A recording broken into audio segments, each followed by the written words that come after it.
Yeah. Baguio City. This is Alexandra.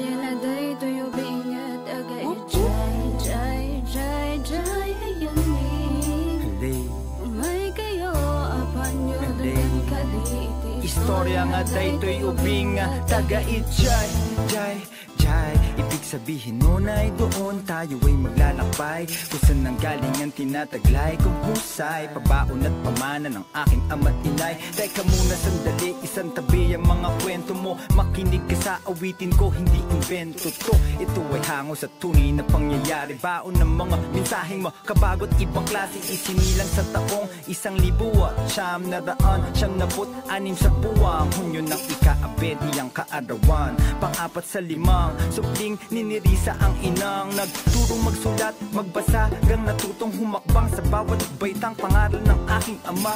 Ilagay lamang sa tapang at wag sa pagyayabang, upang ang paghihirap may kapalit na salitang sarap, sarap. Huwag kang tumigil, hagilapin hanggang sa malasap. Yap, o mga sir, ma'am, o makinig lang, simula pa lang ito ng kwento ng bata na taga-Ijay.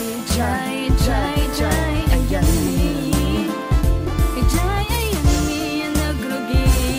Iti istorya na daytoy ubing taga-Ijay. Jay, jay, jay, ayan ni may kayo apanyo danggan kandi. Iti istorya na daytoy ubing taga-Ijay. Jay, jay, natuto ng humawak ng plumang si mama nagbigay, hanggang sa nagamay ko na ang paghihimay ng pantik-titik ang isip patay na patay sa musika.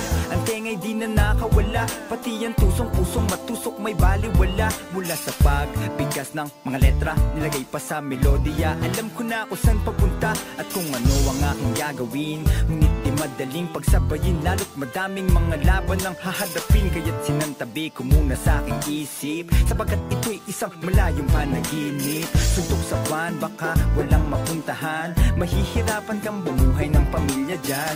Wala kaming maipapamana kundi ang iyong diploma, upang pananggal ang muwat espada sa mundong di alam kung ano ang dahilan. Ba't naparito ang misteryo na gustong matuklasan? Mga sir, ma'am, o makinig lang, tuloy-tuloy pa rin ako sa kwento ng bata na taga-Ijay. Jay, jay,